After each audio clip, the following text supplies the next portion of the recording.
এই প্রোগ্রামটা আমাদের টাকায় সম্পূর্ণভাবে, তাই আমরা নাম দিয়েছি বাংলার বাড়ি।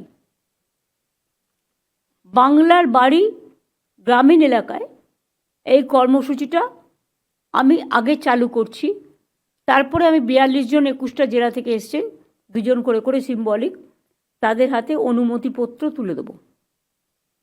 তাহলে আমি এটা উদ্বোধন করে দিই।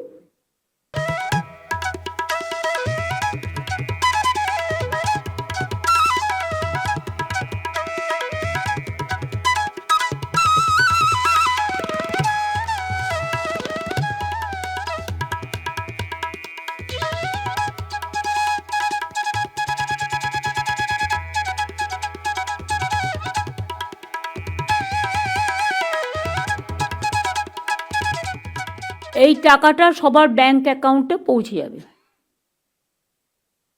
তাই তো? সবার অ্যাকাউন্টে আজ থেকে পৌঁছে যাবে। এবার একটা কাজ করো, গঙ্গাসাগরের মিটিং চালু করার আগে, যেটা হচ্ছে আমরা যারা এসছেন 42 জন, তাদের হাতে অনুমতিপত্র তুলে দিয়ে 42টা জেলা, এই 21টা জেলা থেকে তাদের হাতে আমরা তুলে দিই।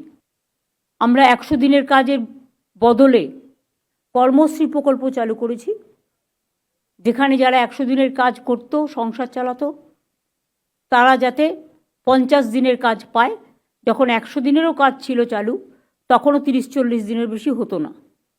এখন আমরা বলেছি 50 দিন তো সে পাবেই, এবং তার বেশি হলেও কোনো আপত্তি নেই।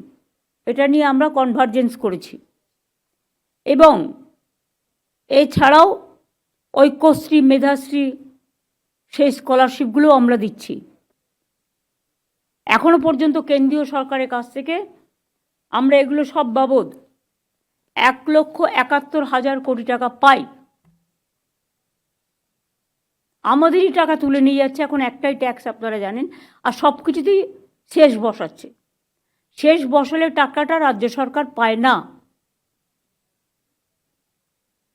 জিএসটি এখন একটাই ট্যাক্স, আমাদের টাকাটা তুলে নিয়ে যাচ্ছে, কিন্তু আমাদের প্রাপ্যটা দিচ্ছে না। যাই হোক, তার মধ্যেও আমি সবাইকে ধন্যবাদ জানাচ্ছি যারা সার্ভে করেছেন, যারা আমাদের সাহায্য করেছেন, যারা আমাদের টিমটার হয়ে কাজ করেছেন, অফিসার থেকে শুরু করে ডিএমএসপি থেকে শুরু করে নিচু লেভেল পর্যন্ত সবাইকে,